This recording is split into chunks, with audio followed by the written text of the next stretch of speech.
Good afternoon, everybody, and thank you so much for joining us on today's webinar, Delirium in Frailty Care During COVID-19 Pandemic, What Can We Do?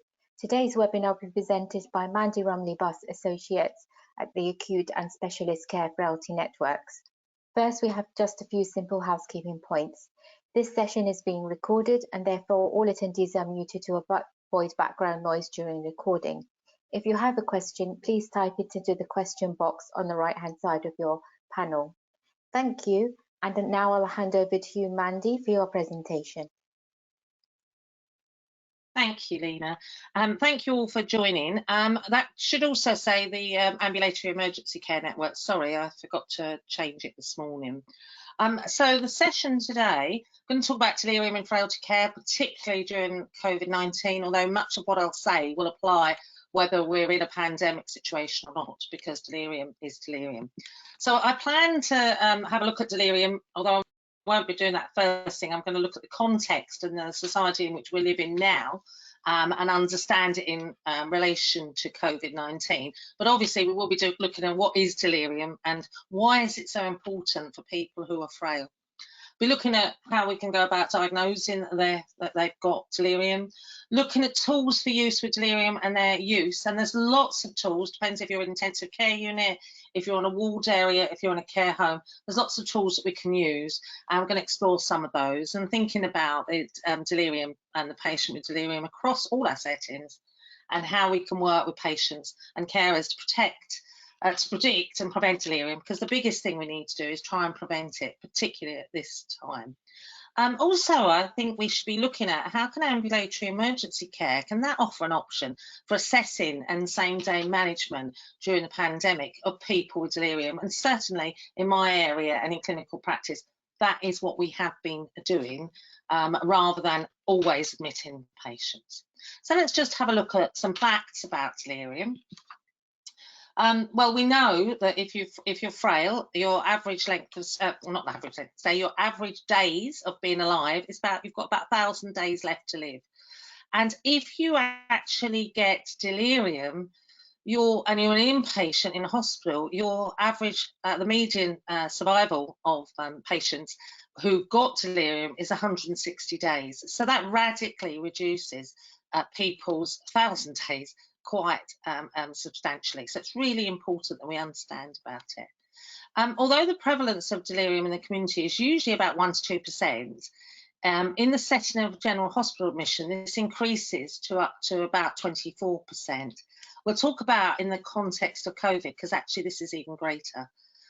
We know that patients who suffer with delirium have an increased incidence of dementia further on in as time goes by. And they have more hospital-acquired complications, such as falling and pressure sores. They're more likely to be admitted to long-term care if they are in hospital. And up to a quarter of these people will die. And a third of them will still have persistent symptoms at 3 months later. And we must also remember that the delirium isn't just something that happens in hospital, because we are discharging people with delirium, and it would be we're not likely to be keeping people with delirium, given that it might take months for them to recover. So 47% of patients with delirium will still have it at discharge. If we look at in intensive care and we think about the delirium rates amongst people who are ventilated in an intensive care unit, they are saying that consistently 70 to 75% of patients who are being ventilated will suffer from delirium. And actually during COVID, there's been an awful lot of discussion about how people, survivors, feelings about having delirium at all ages and being in an intensive care unit. And we know that delirium post-intensive care units, we know that delirium has is associated with higher mortality, greater cost of care, and as we said, about dementia. And we know that these cases can be missed unless we have some sort of objective delirium monitoring to detect this form of brain dysfunction. We know equally, if people are in an intensive care unit, we can reduce the episodes of delirium if we can reduce it to 50% if we use a culture of lighter sedation and mobilisation and implement a safety bundle called the A2Fs. I'll talk about that more later.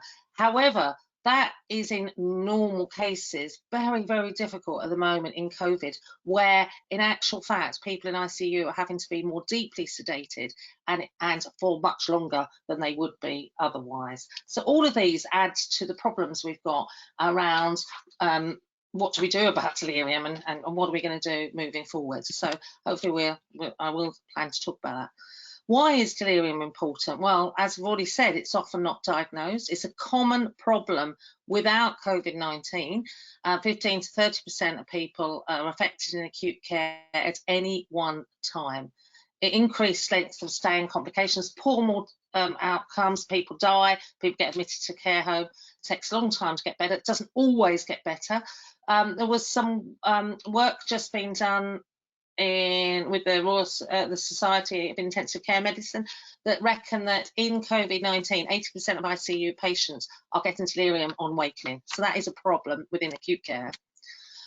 I thought it's really important, how do people feel about getting delirium? And I've got a survivor's description. They've just run a piece in the New York Times about how people feel. They're not necessarily older, but they're just people that are having delirium. And what seems to happen is people who are being ventilated in intensive care unit in particular, they are hearing what's happening and their brain is trying to make sense of it by leading them to dream. So there's a little bit of real knowledge in there about what's happening, but equally the dreams that are trying to make sense of what's happening. So this is one survivor. He said, I don't know where I am or where I've been. Suddenly I'm awake and terrified. Now, he wasn't awake, but he felt he was held down by shadowy people who had a knife at his throat, demanding a ransom from his family who are far, far away. All I can do is fight for my life, keep on fighting with all my strength, kill or be killed. So you can imagine that people around him are probably saying, calm down, keep, relax. And he believes that's what he's dreaming and believing. Another, I was frightened on several nights by the appearance of eerie children at the foot of my bed with long black wavy hair flowing down their backs. They never turned to face me, moved slightly, almost turning towards me. They were very sad as they'd been exiled or never returned home. They were made of chocolate, part of an exhibition to illustrate a cretin myth that two self-congratulatory consultants had arranged. Despite shouting them, they never acknowledged my anger at their irresponsibility. So you can kind of see how people have twisted what they're seeing. I was fascinated at the sight of a new patient being brought into the intensive care unit, whose bed was surrounded by banks of plastic lemonade bottles with yellow drinking straws in them. I was intrigued at the same time, rather put out that I wasn't having the same up-to-minute advanced treatment that he was getting. I was fascinated that I was fed only sardines. The pump connected to the feeding tube was obviously a sardine tin. I could clearly see the sardines when it was opened. Another, on being taken into a lift, it became stifling hot red room with black spiders and flies everywhere, crawling among marching purple trees that looked as if they'd been taken from a Matisse collage. So that's what survivors describe delirium as being like. So it must be absolutely terrified. Imagine equally if you have delirium and you happen to have a background of dementia, how equally terrifying that might be, and how scary it might be at the moment when people are wearing masks and glasses and they just don't look like they would normally anyway. So I thought that was important to do that. If we look at delirium in the context of COVID-19 and why it happens, it's prophesized, it's not prophesized, it's stated that it's probably due to an immunological response to the coronavirus, the viridae, and it seems to be mediated by a T-cell activation, and it becomes dysregulated, and it causes an autoimmune encephalopathy. So actually the brain gets invaded by coronavirus, and you get an encephalopathy that ensues that leads to delirium. The secondary effects might be an ART, cerebral hypoxia, or might dysregulate the metabolism, and that also can lead to pulmonary or other organ systems. And so in a lot of the delirium, it might be the pneumonia caused by the coronavirus, or it may be that there's something going on in the brain that's causing the delirium. So either way, that's the context. Equally, it can be regarded as an early symptom of infection. So if we're seeing people with the delirium, previously in septic patients, it was described many years ago that in order to recognise sepsis, the only sign might be that they're delirious. And here we are in COVID-19. Have we got people that are presenting as if they've got delirium and actually it's a COVID response? And we've already talked about delirium being common in intensive care unit, and post-COVID recovery, it's very common to experience delirium. So people could be experiencing delirium back in their own homes that have been infected with COVID, and anecdotally, that's certainly some things that we're seeing in primary care, is that patients are at home and suffer delirium and stay at home. But it seems to be a risk factor for future recovery, and also the false memories that can lead to PTSD. So surviving and getting life back are two different things. I think that's really important. So we're really thrilled. We clap people for surviving the intensive care experience. Got to remember, they then got to get their life back, and we shouldn't underestimate that problem that's going to occur. In relation to COVID-19, they say there's at least 7 factors that can put the patient at risk for delirium. Number 1, a direct central nervous system invasion. Number 2, as I talked about, the central nervous system inflammatory mediators. Another secondary effect if other organs fail. The fact that we're sedating people that can in itself cause delirium. If we're prolonging ventilation time, mechanical ventilation time, which we often are in COVID-19, and we're immobilised, and which we are in COVID-19, these are all factors that lead to delirium. And obviously, the other thing we need to be aware of is, unfortunately, environmental factors, where we're socially isolated and we're quarantined people without family. All of these are huge risk factors for delirium normally, and here we are having an illness that's going to do that to people. We know that the pandemic's caused extreme isolation and distancing from human contact, and there's an inability for all of us to freely ambulate, and that essentially creates a delirium factory that must be explicitly addressed to maximise human dignity and respect during care. That's Society of Intensive Care. It's one of the references at the end. Sorry, I forgot to put it in. But that's absolutely true, and I love that term. Well, I don't like it, but delirium factory. But we're creating a more delirium that's around us at this time than at any other time. So we really need to be mindful to prevent. So I'm going to talk about prevention. I think the other thing is, in COVID-19, as we said about sedating mechanisms, medications that we're using when people get delirium in order to make them, especially in hyperactive, where people get aggressive, we're sedating them and trying to mechanically manage that. And also remembering that the delirium might be a manifestation of direct central nervous system invasion of the COVID. So I think it's just keeping that in mind. And the other thing is the risk of complications as later on acquiring dementia, and the fact that if people have been particularly ICU, but if they've been in bed because they've had COVID and they're being isolated in a care home, in an ordinary ward, or wherever they are, they can get delirium, very recognised. Oh, sorry. Let me just go back here. So we know that older people, and particularly frail people, are at high risk. We've got ageing, decreased immune system, people that are more susceptible to infection, more likely to suffer from severe form of COVID-19 disease and have more complications.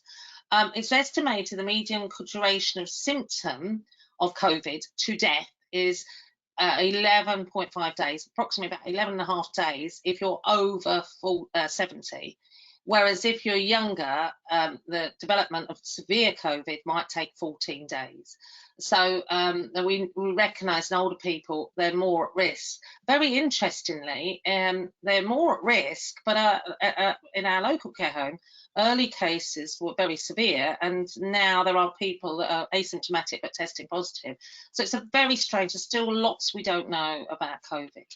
think the other thing that's important is to think about fever in older people.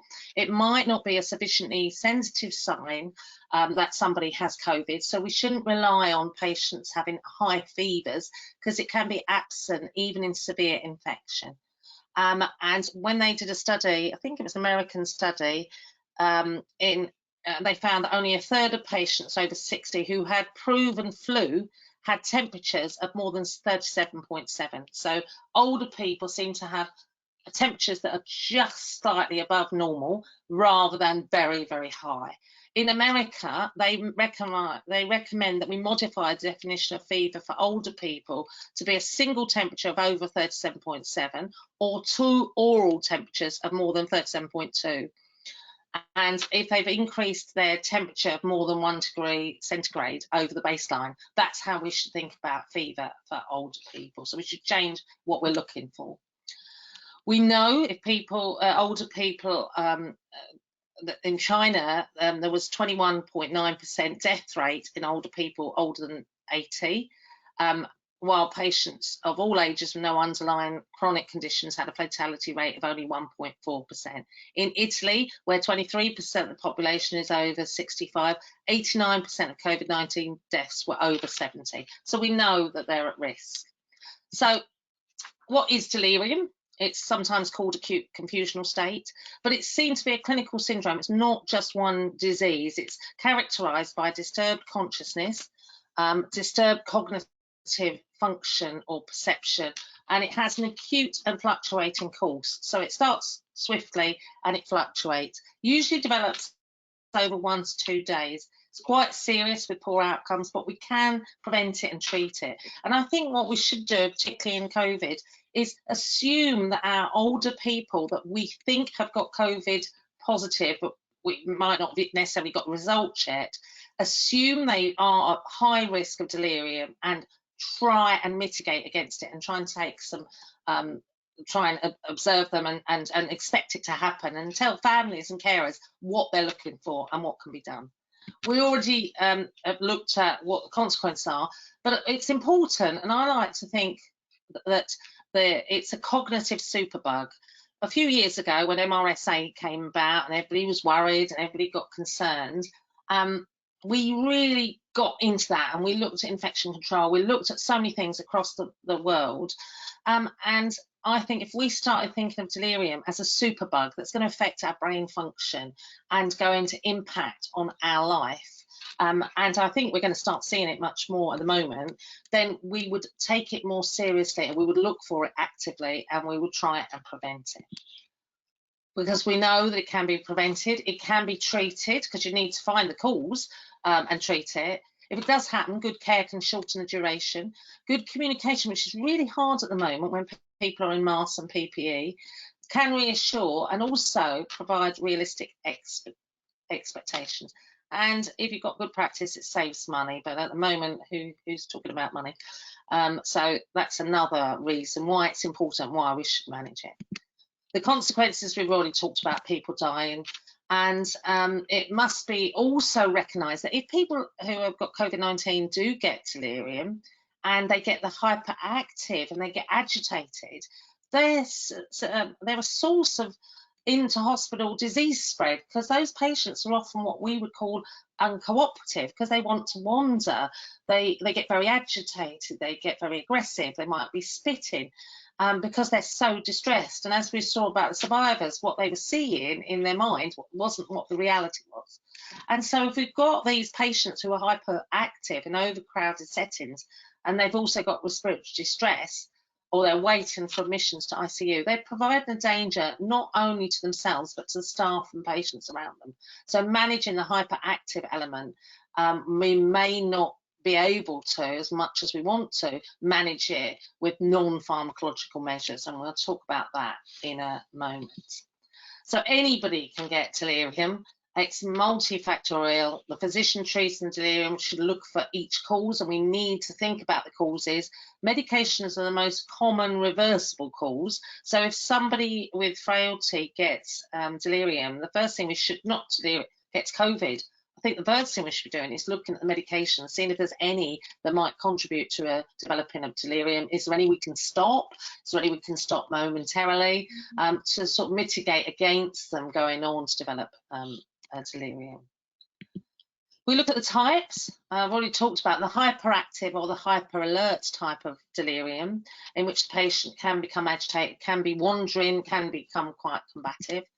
And then and they might be responding to something internal, so they're talking to themselves, they're hearing voices, they've got an internal stimuli, they're not seeing what we're seeing, so it's very, very difficult to manage. And they come to our attention because they're difficult to care for. The hypoactive or hypo-alert, and lots of my colleagues are telling me they're seeing this type of delirium much more frequently in older, frail COVID patients. But they're hypoactive or hypo-alert, so they're spending more time sleeping and they're napping more and they're on and off. And so care home staff can be missing these patients. Ourselves on the ward where we're busy, everybody's in PPE, we can miss this because the person's sleeping. And so it is important. They can't really sort of sustain attention when they're awake, and they quickly fall back to sleep. They miss their meals, so they become, nutritionally affected. They miss their medications, they miss appointments, but if they're in the hospital, they don't ask for care or attention, so they get missed because they're not a problem to us. But it's really important we look for it. And remembering that hypoactivity can also be because people are depressed. But equally, if people are already depressed before they come into hospital or before they come to see us or we see them, remembering they're actually at higher risk for developing delirium than if they weren't. There's also the mixed type, and that's a combination of both types. And the usual case is most common are hyperactive and mixed, and that accounts for 80%. But in COVID-19, there's a report of a state of hypoactive, and that seems to be more common in our older frail people. So causes, when we're looking and thinking about causes, there's the pinch me mnemonic that most medical staff are trained and think about. So they see a patient with delirium, they suspect delirium. First thing is, are they in pain? Could they have an infection? And with COVID-19, we say, yes, they've got COVID-19. Well, however, they might have COVID-19, we know they've got an infection, but what about other causes? What about constipation? Constipation, they've got COVID-19, have they also got constipation, which would be leading to delirium? Are they dehydrated because they've been sweating? Even though they're not sweating as we would consider it, their temperature doesn't seem that high, they're high for them. And therefore, are they dehydrated? And we're seeing people who are becoming dehydrated, who are forgetting to take their medication, or sometimes the medication is causing the delirium. And equally the environment, and oh my goodness, aren't we presenting patients with an environment that is stimulus-wise is reduced, and everybody wearing masks, people can't hear, muffled. I myself have had trouble hearing what people are saying when I've got masks and gowned up. So for patients who might have sensory deprivation because they're deaf, they're wearing glasses, they're at really high risk. And so we must consider that there might not be anything we can do about the environment, but reorientating people back to their environment and explaining may be really important. But we won't be able to do anything about that at the moment, but we need to think about it. In an ICU, they use the mnemonic DRE. D is, have they got new sociocomial infections, or perhaps they're developing heart failure. Is it because they need some drugs removed? Do we need to stop all unnecessary psychoactive medications? And be looking on for withdrawal. If the patient was on a prolonged course of sedatives or alcohol user before they got ill, are they actually having a drug removal that's causing their delirium? And the other one is E, the environment. And in ICU and anywhere actually, it's about how can we promote and support people sleeping, so we're maximising sleep, we're orientating them to other humans, and we're minimising sensory deprivation. And how can we do that in an environment in which sensory deprivation is high? So it's not easy. Causes of delirium, there's a whole list there. So other causes: urinary retention, blood glucose abnormalities. In patients already diabetic, there's been some recent evidence that patients with diabetes are at more risk, even if they wouldn't normally be, of having diabetic ketoacidosis. So just being aware, and that obviously would be a cause of delirium, but actually just being aware that our diabetic patients who do perhaps get COVID or who develop delirium may have a cause that we wouldn't normally be thinking of. So we wouldn't normally be thinking of type 2 developing DKA, but that has been found.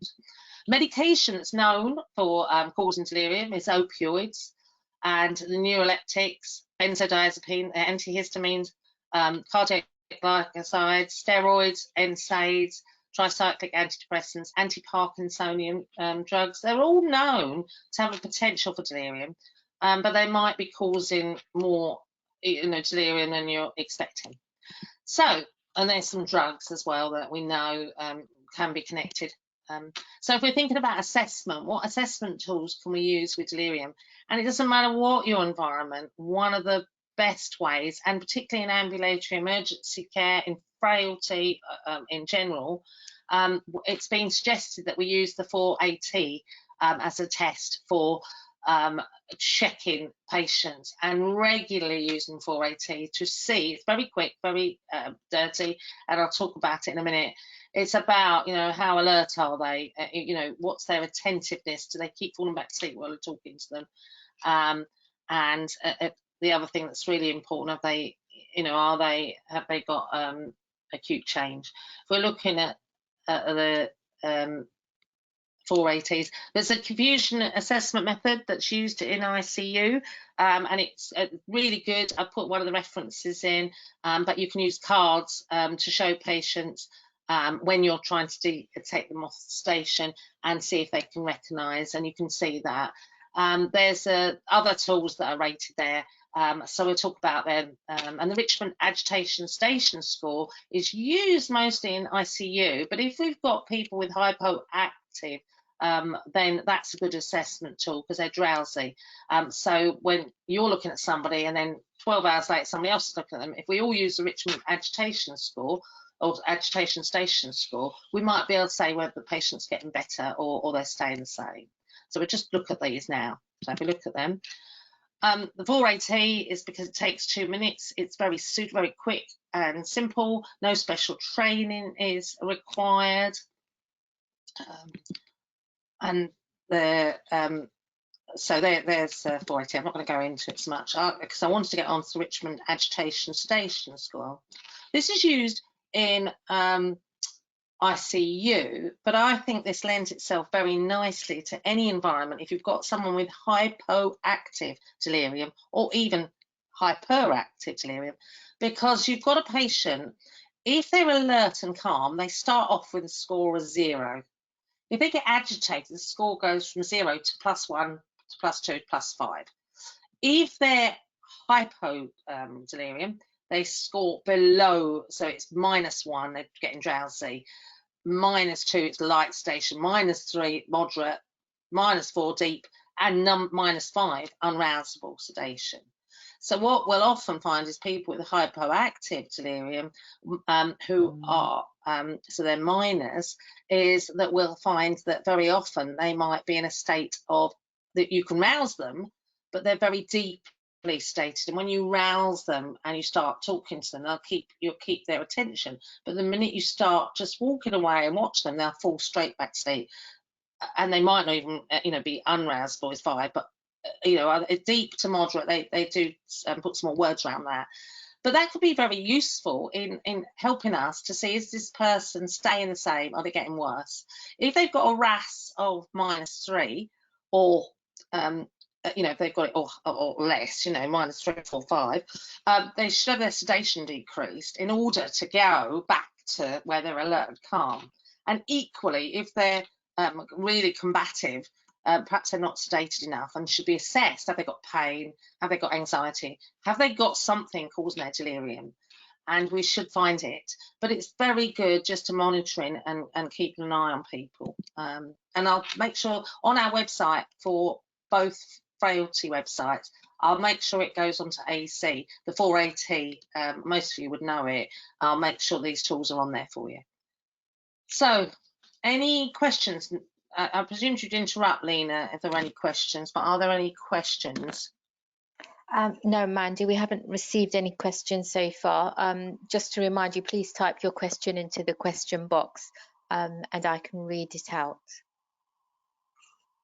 And equally, if you do have questions and you think about it afterwards, do send an email. My email address will be on there. But if you go into either any of the websites, any of the acute frailty, specialist frailty, ambulatory emergency care, surgical emergency care, ambulatory care, any of them, there's a common website that you can just type in a question in, and it will always get back to say myself, so you don't have to remember my name or think what was her email address, etc. It can get back to me, so please do. I'd often end up having discussions with people afterwards, and it's lovely, so do email me. So management of delirium, well, obviously the best way of managing it is to stop it happening in the first place. So actually being aware that it's possible and trying to stop it happening. So with older people, regularly orientating them, and that is very important actually, just in terms of even, especially those with dementia, but older people in nursing homes and their own home that might have carers coming in that are in PPE, just to orientate and remind them why that is the case. Avoiding constipation and treating pain are the very sort of so common cause for patients developing delirium. But actually, I think in this current crisis, it's a bit of a travesty if that is not being addressed before it happens. We should be constantly finding out about people under our care, about their bowel habits, about assessing them to see if they're in pain, because if those are the two most common causes, and we know people with COVID-19 are more likely to experience delirium, why are we not assuring that they're not getting that at the moment? Obviously, you want to identify and treat any sort of superadded infections. So we know people with COVID-19, they might start off with a viral infection, but there are a number so they've got a viral pneumonia, but then at about 10 to 14 days later, they'll often get a bacterial pneumonia, which is why we do treat with antibiotics, just to make sure. Obviously, maintaining oxygenation. We know patients with COVID-19 do become severely hypoxic, and strangely, we're seeing hypoxias that none of us would have ever seen, and we, you think your oxygen saturation monitor has gone wrong because the patient's still talking to you and still there in the room with you, when in any other circumstance they'd be dead. So there's things we don't know about that. Avoiding people becoming urinary retaining, and medication reviews, and making sure that people are off medications they don't need to be on. I quite like this. This was developed by the Society of Acute Medicine. Well, it wasn't developed by them, but it was a lot of study went into how can we recognise and mediate against people in intensive care units getting delirium. So they came up with the A2F ICU bundle. Very easy, because A stands for assess, prevent and manage pain. And there's pain assessment tools that work on grimacing. There's the Abbey pain score that can be used in ICU as well, but can be used for people with dementia. And then B, well, we'd think about breathing. If they're in an intensive care unit and they're being ventilated, what you would normally do to prevent delirium would be you'd trial spontaneous awakening trials and spontaneous breathing trials. So what that requires is to reduce sedation and go back and allow people to sort of wake up. The problem at this very moment with COVID-19 is very difficult to do these, because patients who are being ventilated in ICU are very unstable, and what they found is they're not able to do the spontaneous awakening trials, the spontaneous breathing trials, which might be why they're more likely to develop delirium, and therefore, and they're staying in ICU for much longer periods. So therefore, B is very difficult to maintain. I don't know how we get around that one. Thinking about the choice of analgesia, and thinking about, does the patient need, particularly the opioid naive, are we going for too heavy an opioid? Could we go for a lighter one? Thinking about the sedatives, what station that people are being used, and could the station, instead of using anticholinergics to increase, which will increase the burden and the likelihood of delirium, can we use something else? Or there's better in ICU, propofol is better to use for sedative purposes. And delirium, just recognising it, assessing for it and looking for it and managing it. And then they go on to E, and even in ICU, there's a recognition that early mobilisation and exercise. So if people are not in ICU, they're in care homes, nursing homes, they're in their own home, they're in hospital wards, at this time, trying to mobilise people can be very difficult. But older, frail patients, we know every day in bed, they lose 10% of their muscle. And it's no wonder, therefore, that we need to early mobilise. How do we do that? What can you do? How can you support the person? And particularly if they develop delirium, how can we support them with their mobilising and exercise?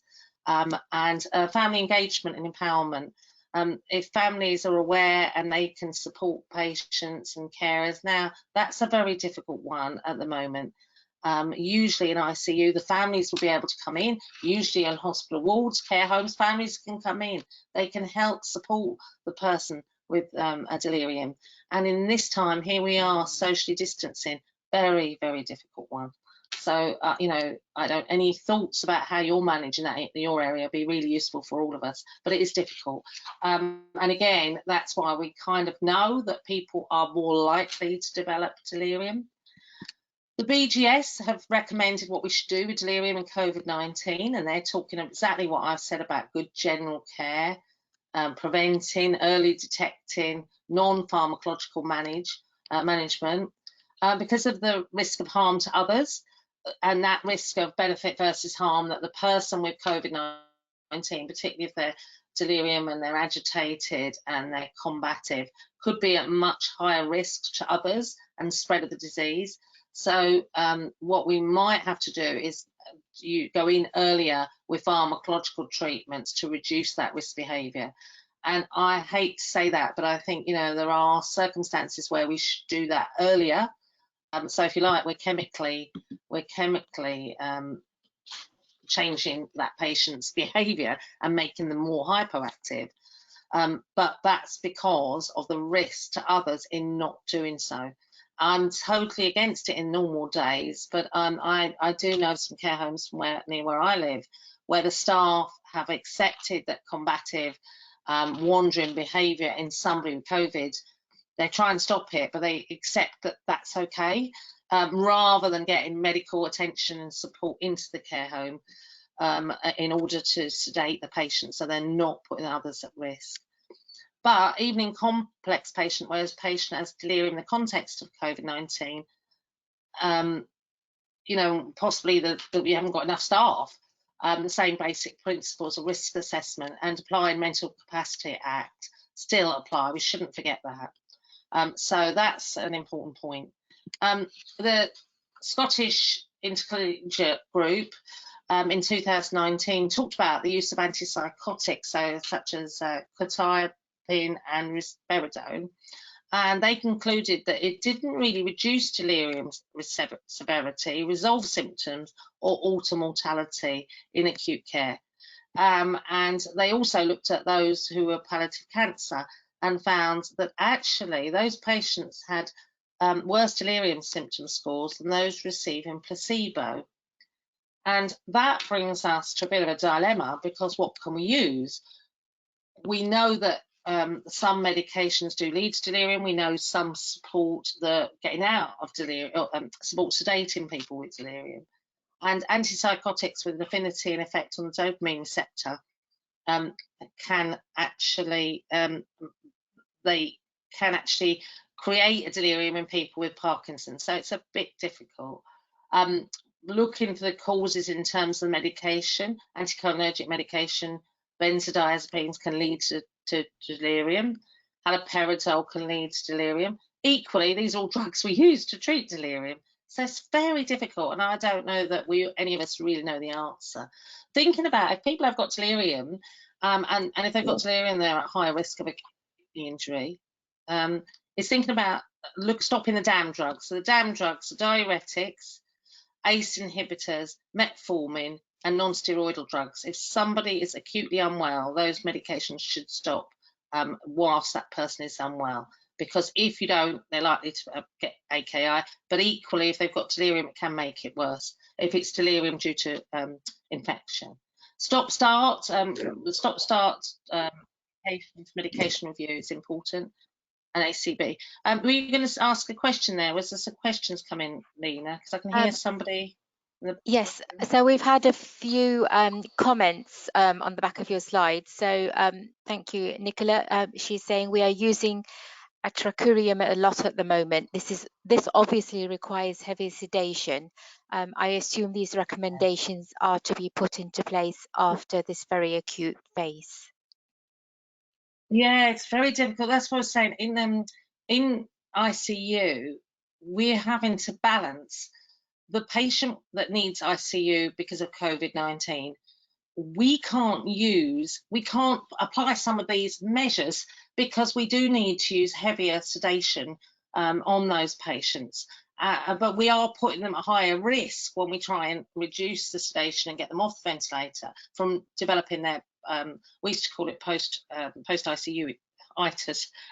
It's not a proper word, but we are putting them at higher risk. So it's just being aware of that. It's very difficult because people who have COVID, we are finding we're having to heavily sedate them more than we would normally do, and they're having to stay in intensive care for much longer periods.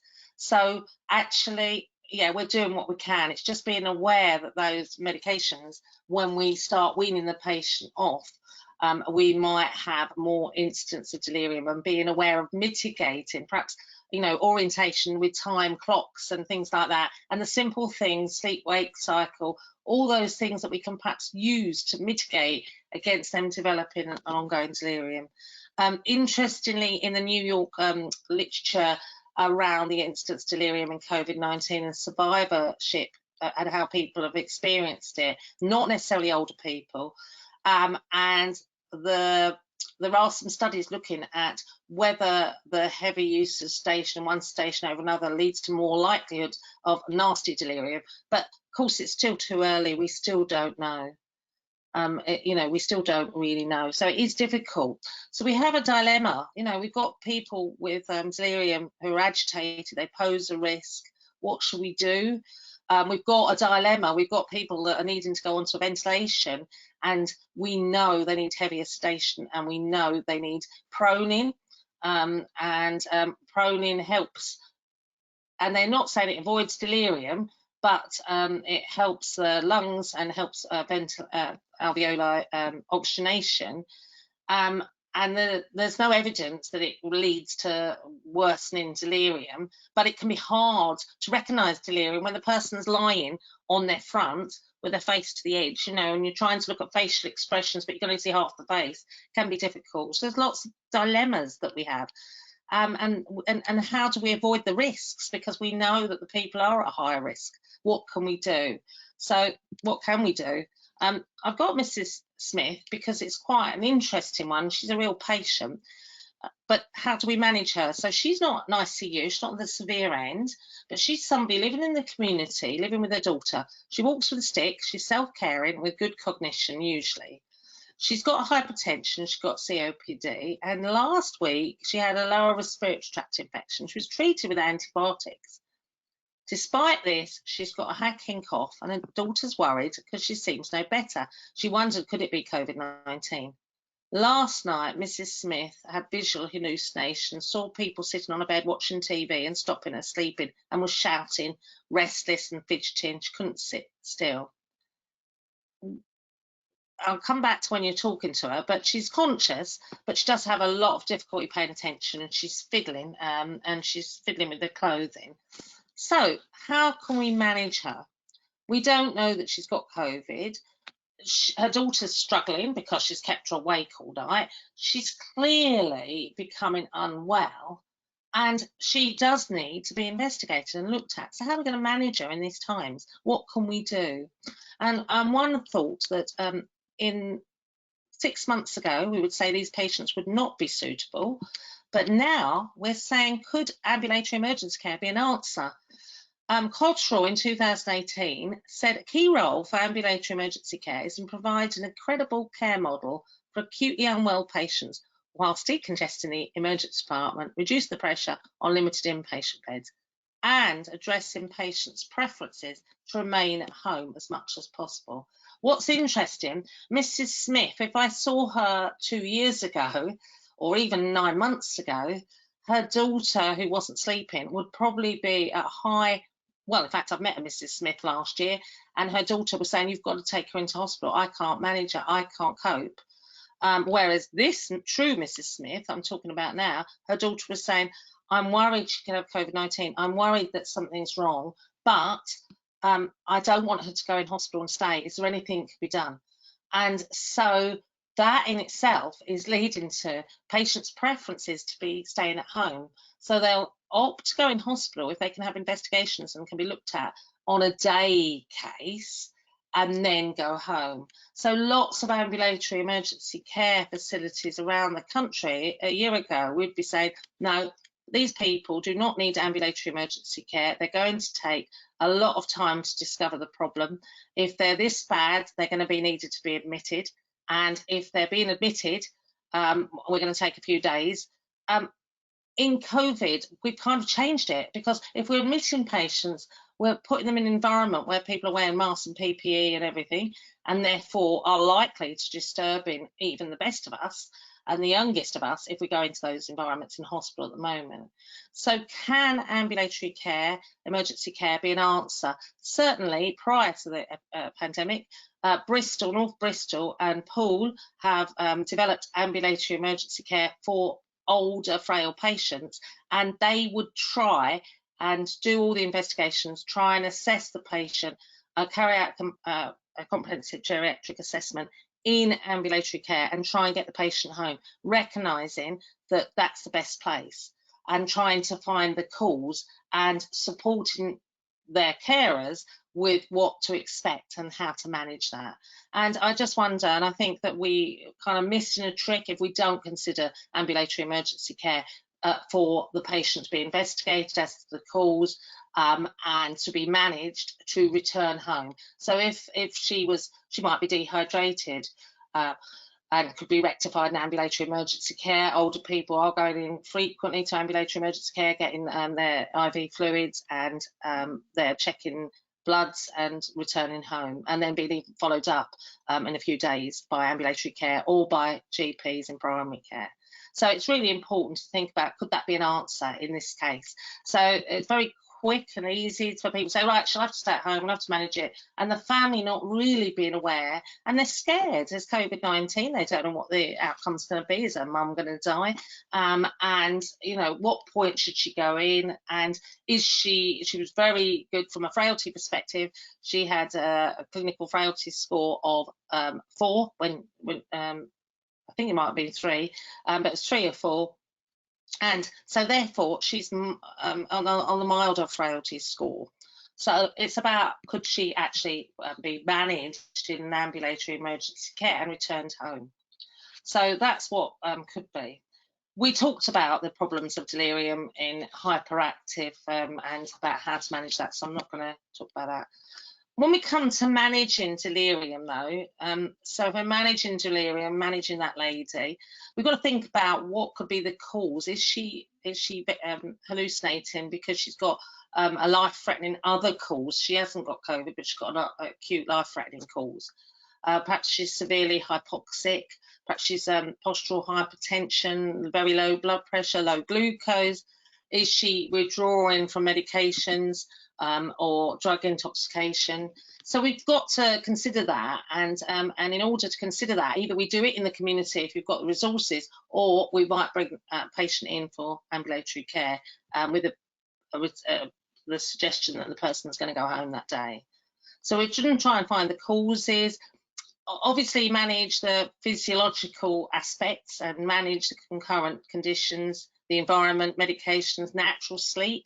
We know people aren't naturally sleeping, particularly in hospital, and never mind if you have got COVID. Hospitals are not great to provide the actual sleep. Noise and the unusual environment impact on us all.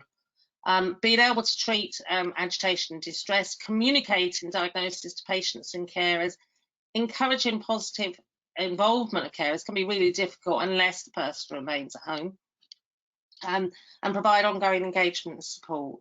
And what we're trying to do is prevent the complications of delirium. So immobility, if someone gets admitted, if this Mrs. Smith gets admitted, her likelihood of becoming immobile, because she will have to be managed in as if she's got COVID, and be thinking about her mobility. So we won't want her to be walking about. If she does have COVID, and a lot of patients with COVID are falling, and that can be an early sign that they've got COVID in older people. They get pressure ulcers because they're lying still, dehydration, malnourishment, isolation. So we don't want all those complications. So we do need to monitor a person with delirium and consider specialist referral. But why can't we manage that lady on the same day emergency care basis with a support, almost like a virtual ward, or the support of the GPs in the home?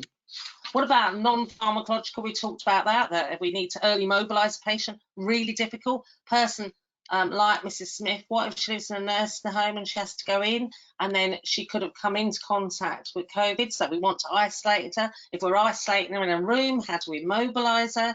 Again, it's the same thing about stabilising day-night, limited nighttime interruption, and increased daytime activity. Use of clocks and calendars, and just trying to orientate people, and supporting people with the use of staff to provide redirection, particularly overnight. Impossible at the moment. Everybody's in PPE anyway. So non-pharmacological management can be difficult. The Royal College of Psychiatrists have just issued about delirium management in the acute trust setting, and they're talking about communicating clearly, carefully, consider investigation treatment. Is it in best interest? Is it needed to, think about the Mental Capacity Act, involving the next of kin, considering risk to self, as we talked about, performing a physical examination investigations to find cause, doing a full confusion screen as the person being very anemic and they become cognitively impaired, all sorts of things. So checking that. Checking and considering CT if indicated. Now, they're suggesting CT if the person's witnessed or possible fall or on anticoagulants, or they've got neurosigns and symptoms. If somebody's got delirium, they have got neurosigns and symptoms, but if somebody's got delirium, they're old and frail, do we consider CT? And there has been some places where early CT will be looked for because of the incidence of COVID in the brains, and a possible encephalopathy occurring. So that's what they're saying, but actually that's a good idea to consider CT, but it's not necessarily about the fall or anticoagulants or neuro. It's actually, could they have an encephalopathy as a result of COVID? And they're also saying about reviewing medication, everything I've said, addressing sensory impairments, making sure people have their hearing aids and glasses on, but how are they hearing with the masks that we're wearing? I can't hear myself when I'm talking to my colleague. How can they hear? Optimising, ensuring, the biggest thing we can do is make sure they're hydrated and they're fed, and they're nutritionally got enough different vitamins, etc., and making sure people have their dentures so they can eat. So they're saying exactly the same. They're talking about considering side room. Well, actually, in many of these patients, side room are managing people, in cohorting people is what's happening, where you've got lots of cases. But just thinking about that infection control, and one-to-one, breaking down complicated tasks, acknowledging distress and validating feelings. Don't confront their illusions and delusions. Inform, educate, counsel the family. Medication may be needed. So they're saying similar things. But what can we use pharmacologically? And we've already talked about some of those problems. So we've got antipsychotics, benzos, melatonin has been suggested to be, it's been used in the States on patients post, I believe it's post-ICU ventilation, to see if it reduces it. But there's all sorts of pharmacological things that have been seen in the past. And And we've got to think about pharmacologically the Parkinson disease patient and their medications, and adding and affecting their Parkinson's disease is very high. We've got to think about those people that have got dementia that then get delirium that's actually causing, it's like a cognitive superbug. So actually what it does do, we know this, is post-delirium. Every time a person with dementia has delirium, actually their dementia, the gradual progression of dementia, it's still happening, but it's happening faster. So they become more demented earlier. But we must remember that we shouldn't just assume that anyone who's got dementia has got delirium. If it's we're looking for what's unusual and how they are, and remembering that in delirium it's an acute or fluctuating course. In dementia, that's a stable, same every day, and very, very slow progression. So there's very different aspects to it. And we've got to think about people who are taking long-term medications and whether we can stop any of those.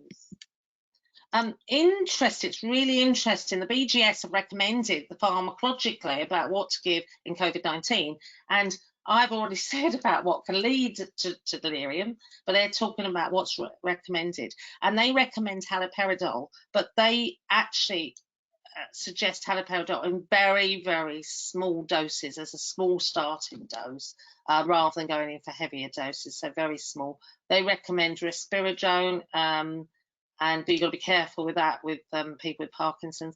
If antipsychotics are contraindicated, they're suggesting lorazepam, but you've got to be careful of that in people who've got renal impairment. And it's not licensed in delirium, but although it's being used in delirium, it's not licensed, so it's off-license use. So that's important to recognise that. A lot of our medications at the moment we're using in COVID are not necessarily on license, so we just need to be aware that they're off license when we're using some of them. BGS say, that use haloperidol unless on the specific advice of a specialist. Note that the maximum dose of the BNF for haloperidol is 5 milligrams in 24 hours. They'd suggest a more conservative approach and get specialist advice. And if you're in ICU, heavily sedating patients, you might not be able to do much, but do have a conversation with your geriatrician colleagues in terms of what might be better, or how they could be managed, or how you could prevent the delirium post ventilator. Remember that actually patients who are older and frail who go onto ventilators, if they don't die when you're trying to wean them off, 6-month mortality is almost 100%, very severe frailty. So it's just worth thinking about that. We've already talked about thinking about the use of the Richmond Agitation Station Score, the DRE, ABCDEF bundle, A2F bundles, and then what you can use. And the general choice would be traditionally non-benzodiazepine sedation. So they're preferring propofol dex, and that's been linked to statistically shorter ICU length of stay. But that's in the world without COVID. We're in a world with COVID where ICU length of stay are very long. So it is difficult, and we just got to remember that benzodiazepines do have an increased risk factor for delirium, and so they're just talking about that, and not giving benzos, and perhaps using GABA in trying to avoid delirium in ICU. Nice rapid tranquilization interventions. So actually, if you have got people who are rapidly tranquilized, we need to be monitoring side effects, observing their vital signs, making sure they're hydrated, observing their station level at least every hour until there are no further concerns, and thinking also about benzodiazepines and respiratory depression. So once people are in hospital, we've got these pharmacological management, but actually what we're really thinking about is, never mind once they're in hospital, but at home, how can we support carers? How can we support care home staff? How can we support patients who are not in ICU and prevent them from getting the delirium? And it's about using tools. So there's a HECTOR tool, so it stands for hydration, eating and elimination, is there any signs of confusion? That's HEC. T is thromboembolic embolism, and remembering that patients who've got, that's another cause in COVID-19, there's lots of thromboemboli, and so patients can become delirious because of tiny clots, and then ongoing recovery and thinking about looking for signs of deterioration. We talked about the AT avoidance for those at risk, we've already talked about those, and it is really trying to prevent delirium and prevent moving people around, providing appropriate lighting, very difficult. So most important, how we're going to treat it. We need to treat infection. You can't treat a viral infection, but we need to manage and mitigate against delirium. Sorry, that's just to tell me that time's up. And the investigations, we've already looked at that. One of the most important things, though, is thinking about some patients, particularly old patients with severe frailty, may never go back to what they were like before they developed their delirium. And it can continue to fluctuate, and delirium, we think they're getting better, then they fluctuate until the cause has been eliminated. They'll often resolve within 1 week, but as I said, they might wax and wane, so we need to tell people it can carry on. But attempting to manage the delirium by sedating them or whatever we're going to do without underlying physiological cause is like pouring water onto a fire being fed by an open gas line. Ain't going to work. So we need to understand and treat the underlying pathology. This is the increased delirium risk with COVID-19 that came from the Royal College or the Society of Intensive Care about all the things that are leading to an increased risk of delirium with COVID-19. There's many, so we do recognise that. But remembering an episode of delirium is often an isolated incident, but a proportion of patients will never fully recover their pre-delirium cognitive baseline. So what we need to be aware of is we shouldn't just be throwing people with delirium back into their lives without following up and managing them. Care homes, there's the Restore to the early warning system scoring. There's thinking about advanced care plans, so recognising that people may not be going into acute care if they've got if they develop COVID and they become unwell, and thinking about this should be done when they go in, but actually thinking of delirium, thinking of time, what's triggering it, and investigating, managing, engaging. So that's all I was going to say. Are there any questions? But thank you for listening, and as you'll find, I've got loads of references in the back, but if you want to email me separately and we can have a conversation. Any questions, any points? Hi, Mandy. I'm just conscious of the time, but I do have a comment here. The length of delirium lasting after discharge is an important reminder for assessors including BIA, DOLS assessments, when older people have been discharged to care homes under the present situation. Ensure that people are reassessed in a timely manner and not lost to the system. Absolutely, I couldn't agree more. And I think the other thing we've got to think about in the context of COVID-19, we're going to have a massive problem out in the community with people rehabilitating of all ages as a result of this. And we need to start thinking now in terms of recovery and how we're supporting people's recovery. And I know I'm sort of shouting to the converted to those of you that are allied health professionals, because you've been saying that for a long while. We need to be now looking at how we're supporting recovery, how we're supporting those with delirium and following them up. So thank you for that point. And what I will do is, Lena's got a list of the questions and I will look at them and I'll reply to them. We do know who's asked questions, so we'll be able to reply to you individually, but I will put up a list. I'll answer the questions on a Word document, so I'll upload it onto the web page. Thank you very much for listening. Thank you, Mandy. A lot of people are asking about the slides, and yes, I will send out a copy of the slides and a recording of this webinar to everybody. And I will, I'll send to Lena. I think we've got them. We haven't got them on the ambulatory emergency care, but all the tools I talked about, I've got copies of them. So I'll send them to Lena so we can upload them with the slide set for each of our NHS Selects web pages. Thank you, Lena. Thank you. Thank you. Okay. thank you everybody for joining us today, and thank you so much, Mandy, for taking the time to present us with this webinar. As Mandy said earlier, if you have any questions, please email her on the email that's up on the screen now, mandy@nhselect.org.uk. Okay, thank you, and that's a goodbye from both of us. Yeah. And you'll find all the references are all there. Thank you, Lena.